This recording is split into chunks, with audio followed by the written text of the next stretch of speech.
नमस्कार, आप देख रहे हैं लोक समाचार। जन्म जयंती पर आदि शंकराचार्य का स्मरण कर श्रद्धा सुमन अर्पित किए गए। भारत संघ के तत्वाधान में आयोजित एक विचार संगोष्ठी में आदि शंकराचार्य का स्मरण किया गया और उन्हें श्रद्धा सुमन अर्पित किए गए। कार्यक्रम का संचालन रीना त्रिपाठी ने करते हुए कहा कि सनातन धर्म को तत्व मीमांसा की क्षेत्र में एक नई दिशा प्रदान करने वाले महापुरुष, महादार्शनिक एवं धर्म प्रवर्तक अद्वैत वेदांत को ठोस आधार प्रदान कर भारतीय दर्शन को अमृत प्रदान किया। सभी ने आदि गुरु शंकराचार्य जी की प्रतिमा पर माल्यार्पण पुष्पांजलि अर्पित कर कार्यक्रम को शुरू किया। संगोष्ठी में बोलते हुए मुख्य वक्ता शैलेंद्र दुबे ने कहा कि आदि शंकराचार्य भगवान शंकर के साक्षात अवतार थे। आचार्य शंकर अद्वैत वेदांत के प्रतिष्ठाता तथा सन्यासी संप्रदाय के गुरु सत्यदृष्टा ऋषि थे।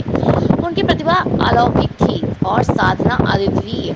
अपनी भास्कर चेतना तथा ब्रह्म ज्ञान के फलस्वरूप उन्होंने वैदिक सनातन हिंदू धर्म को न केवल विघटित होने से बचा लिया, अपितु अनेक अनावश्यक रचनात्मक सुधार कर उसे पुष्ट नींव पर पुनर्स्थापित किया। उन्होंने कहा कि इस आचार्य के जगत को मिथ्या समझते हुए भी उसकी व्यवहारिकता सत्ता का प्रतिपादन किया। आचार्य ने वेदांत को व्यवहारिक धर्म बना दिया। आज भारत में वैदिक धर्म की प्रतिष्ठा, वेदों के प्रति श्रद्धा, ब्रह्म ज्ञान के प्रति आदर, अनन्य भक्ति, त्याग, तपस्या, लोक संग्रह की भावना, जो कुछ भी दिखाई देता है उसका श्रेय आचार्य शंकर को ही है। आचार्य उच्च कोटि के प्रौढ़ दार्शनिक थे, निष्प्रह और महान त्यागी सन्यासी थे। पंडितों में उद्धट पंडित और विद्वानों में श्रेष्ठतम विद्वान थे। आज 1200 वर्ष साल के बाद भी आदि शंकराचार्य का 32 वर्ष का अलौकिक जीवन साक्षात रूपेण आभादित सत्य का मूर्त प्रकाश है। आचार्य शंकर के जीवन का आज हमें नए स्वरूप में स्मरण करना होगा और उनके जीवन के अनेक द्वंद्वों को आत्मज्ञान में समन्वित करने की प्रेरणा तथा उसका उपाय आचार्य शंकर के जीवन और उनकी वाणी में ग्रहण करना होगा। वैशाख शुक्ल पंचमी को आज प्रातः श्री बद्रीनाथ के कपाट खुले हुए। आज की ही भक्ति में आदि शंकराचार्य को आविर्भाव भी हुआ। उनका पार्थिव शरीर महाप्रस्थान के बाद नहीं मिला था, वह केदारनाथ ज्योतिर्लिंग में ही विलीन हो गया था। आचार्य शंकर के श्री चरणों में प्रणाम, बारंबार प्रणाम। संगोष्ठी में मुख्य रूप से आशियाना उपवन के संस्थापक राजकुमार शुक्ला, त्रिवेणी मिश्रा, रीना त्रिपाठी, पूर्व सभासद कमलेश सिंह, शिव प्रकाश दीक्षित, अनिल सिंह, रमेश शुक्ला, पंडित हृदय नारायण शर्मा, इंजीनियर जितेंद्र गुर्जर, इंजीनियर आलोक श्रीवास्तव, अनुपम सिंह, उषा त्रिपाठी, रेणु त्रिपाठी, रश्मि प्रधान, दिनेश प्रकाश प्रधान, सुमन दुबे, नीता मल्होत्रा, लालू यादव सहित आशियाना के निवासी उपस्थित रहे। बात करते हुए अपनी बात करना चाहूंगा। जब आचार्य शंकर का जन्म हुआ 788 में, तो 712 में मोहम्मद बिन कासिम का आक्रमण हुआ।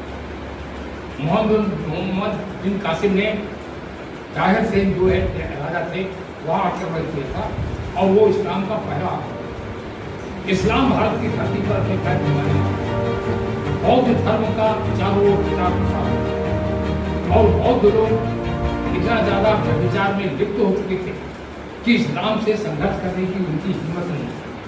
अगर आचार्य शंकर ने सारे देश को बौद्ध से दोबारा हिंदू न बनाया तो आज पूरा देश, पूरे देश में केवल इस्लाम होता होगा। तो आचार्य शंकर थे, इसीलिए आज हम यहाँ, इसीलिए आज हम हनुमान चालीसा पढ़ रहे हैं, इसीलिए आज हम वेदों की बात कर रहे हैं, इसलिए आज हम शास्त्रों की बात कर रहे हैं। इसलिए मैं कहता हूँ आज वो लोग भाग्यशाली हैं जो आचार्य शंकर का स्मरण कर रहे हैं, आचार्य शंकर को पुष्पांजलि कर रहे हैं। मैं अपनी बात को ध्यान दूंगा। आचार्य शंकर को प्रणाम, बार बार प्रणाम। हर हर हर महादेव।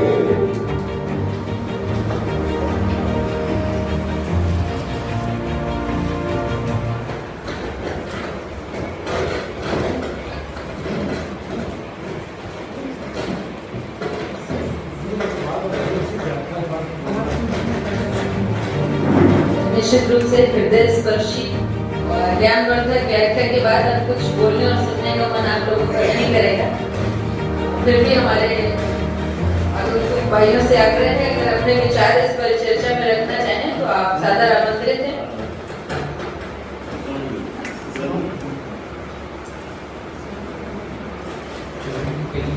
त्रिवेणी जी,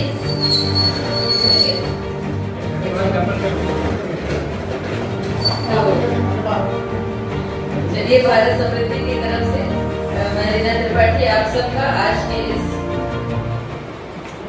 संध्या काल में आयोजित कार्यक्रम में बहुत बहुत धन्यवाद करती हूँ। आपने अपना समय दिया, कीमती समय दिया, और ये समय बहुत जरूरी था क्योंकि जो सनातन धर्म की जो हम लोग बातें करते हैं, सुनते हैं, आचरण में उतारते हैं, उसके लिए जरूरी है कि शंकराचार्य जी को जाने, उनके विचारों को। आजकल गूगल का जमाना है, आर्टिफिशियल इंटेलिजेंस का जमाना है, मोबाइल में आपकी सारी जानकारियां हैं, लेकिन जो चर्चा और परिचर्चा के माध्यम से हम लोगों को बातें कंठस्थ होती हैं, ग्रहण हम लोग करते हैं, उसका विकल्प कहीं नहीं है। इसीलिए भारत समृद्धि का ये प्रयास है कि इस तरह की चर्चाएं आयोजित हो। और जैसा कि आपने सुना, आदि गुरु शंकराचार्य जी को इसीलिए आदि गुरु कहते हैं कि जहाँ पे सनातन धर्म की शुरुआत हुई, जैसा कि आपने बताया कि आज हम सब लोग मुसलमान होते, जो विधर्मी और अभी चल रहा है आज की राजनीतिक परिदृश्य में हिंदू खतरे में है, वो बहुत पहले ही खतरे में आ चुका था अगर आदि गुरु शंकराचार्य जी ना होते। और उनका दर्शन हम लोग जीवंत जीते हैं। आपका ही दर्शन था अद्वैत वेदांत, आपका ही दर्शन था कि आज हम लोग अपने पूर्वजों से सीख के आए कि हमारे आत्मा में, हमारे अंदर भगवान निवास करता है।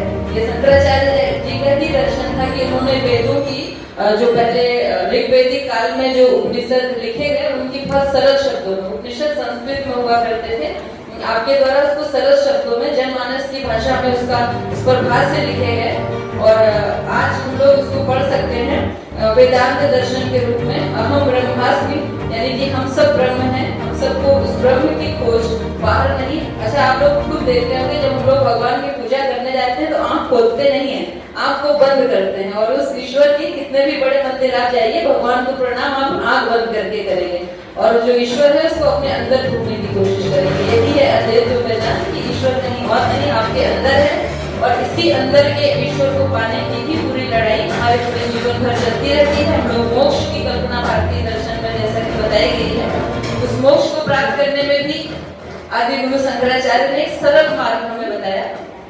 जैसा कि हम सब जानते हैं कि ईश्वर साकार रूप में हमें मूर्तियों में, विभिन्न चित्रों में दिखाई देते हैं, और जो इसका परात्पर रूप है जो कि नहीं दिखाई देता, जिसको हम स्वर्ग और नर्क की कल्पना में विभाजित कर देते हैं, वही है जिसको हम तर्क के माध्यम से नेति नेति, यानी कि खंडन करते करते जिस ईश्वर तक पहुंचते हैं अपनी तर्क शक्ति के माध्यम से। आज हम लोगों के विभिन्न संप्रदाय चलते हैं जहाँ पर ईश्वर की अपने अपने अनुसार व्याख्या की गई है, लेकिन सबका लक्ष्य एक ही है, मोक्ष प्राप्त करना और एक ऐसा ज्ञान जहाँ हम सबको शांति मिले। आप सब लोगों ने बहुत सारे तीर्थों की यात्रा की होगी, वहाँ क्या खोजने जाते हैं हम लोग? शांति ही ढूंढने जाते हैं, और शायद यही ढूंढने जाते हैं कि लेकिन ईश्वर को हम लेके नहीं आ पाते हैं, लाते हैं हम सिर्फ उसी ईश्वर को है जो हमारे अंदर विराजमान है। यानी अहम ब्रह्मास्मि का जो सिद्धांत आचार्य शंकराचार्य जी ने दिया था, सोचिए कितना अमर है, कब उन्होंने दिया था, और आज भी हमें छोटे से सत्य को भी सीखने में, समझने में पूरा जीवन बिता देना पड़ता है। तो जो भारतीय दर्शन है उसके तो आप जितना भी, जो हमारा दीपक एक ऐसा है भारतीय दर्शन जिसके नीचे का जो अंधकार है उसको हम लोग पाश्चात्य दर्शन कहते हैं। जो फिलॉसफी के स्टूडेंट होते हैं कहते हैं हमारा दर्शन दीपक है जो पूरी दुनिया को उजाला दे रहा है, और पाश्चात्य दर्शन उसके नीचे वाला अंधेरा है, और वो भी हमारे दर्शन से, वेदांत दर्शन से उजाला ढूंढने की कोशिश करते हैं। तो जीवन में जीने की कला, जीवन को सरलता से जीने की कला, और भाष्य उपनिषदों को कहते हैं वेदों का अंतिम जो भाग है, वेदों को सरल किया गया। तो उपनिषद काल में 4 प्रकार के वेद बताए गए, जैसे ब्राह्मण रचे गए जिसमें कर्मकांड थे, उपनिषद, ऋग्वेद, सामवेद, और ये सारे वेदों में मंत्र हुआ करते थे जो कि सिर्फ ब्राह्मण पढ़ सकते थे। आम जनता तक पहुंचाने का जो सरल शब्दों में काम था, उसके लिए जरूरी था कि उपनिषदों को सरल भाषा में लिखा जाए, उसी को भाष्य हम लोग कहते हैं। और आज भी जो 4 मठ स्थापित हैं आदि गुरु शंकराचार्य जी के द्वारा, वहाँ पर इन वेदों की जो भाष्यों की अच्छे से जो छोटे छोटे बच्चों को शिक्षा दी जाती है। गुरुकुल की जो परंपरा है वो आपके द्वारा ही दी गई है। बच्चों को वेदवाची बनाने की जो परंपरा है आदि गुरु शंकराचार्य द्वारा दी गई। ये आज महत्व है कि हम जो जीवन जी रहे हैं बिना आदि शंकराचार्य जी की बातों को, उनके विचारों को। तो मंडल में सुन के दूसरे महत्वपूर्ण शिष्य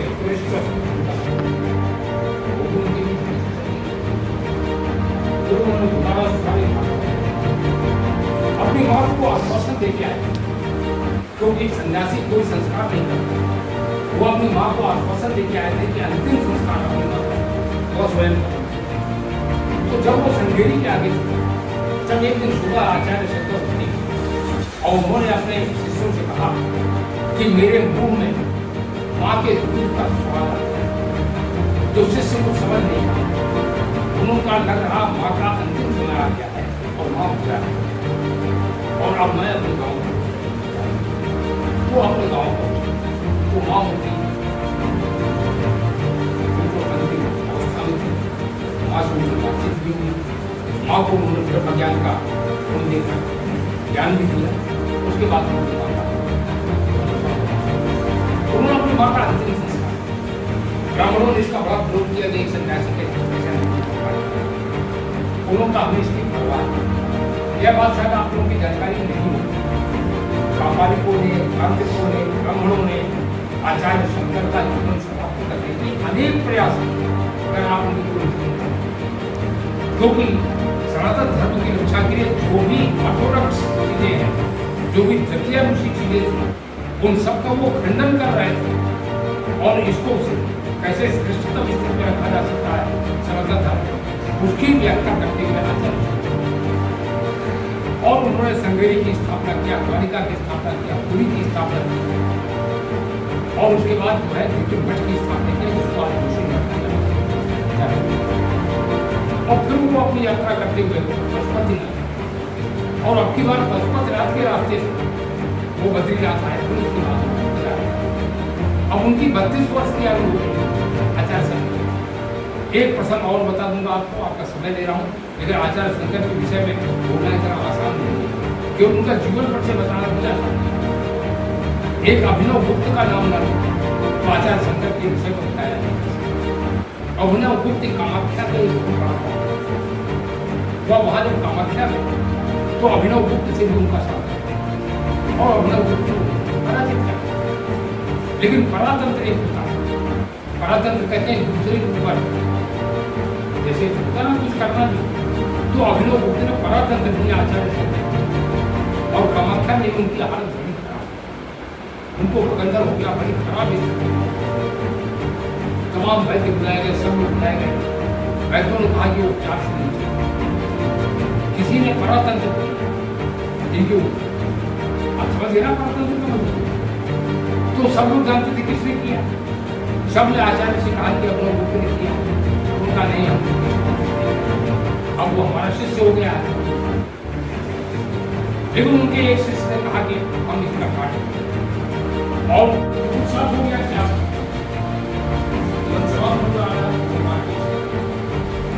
तो अवैध में को स्नान करते उसी समय और मगर में उनका पैर अवैध नदी में और उसके बाद थोड़े से जाने कैसे किसी तरीके से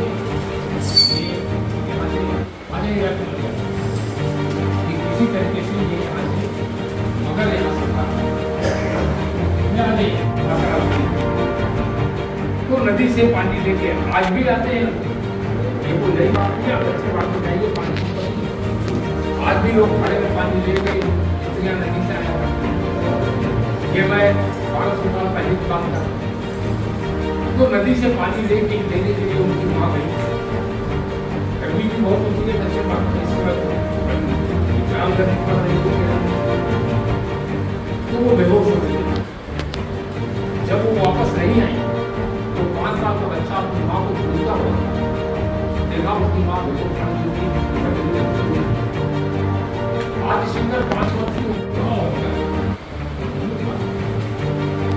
लग गया किसी तरीके से।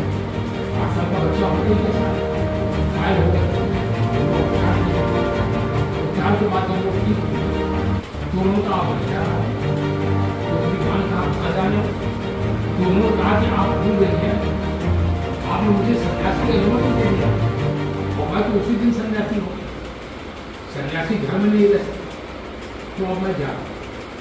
तो गांव के लोगों ने समझा कि ऐसी ही खबरें पाने के लिए हमारे चैनल को लाइक करें, शेयर करें और सब्सक्राइब करना ना भूलें।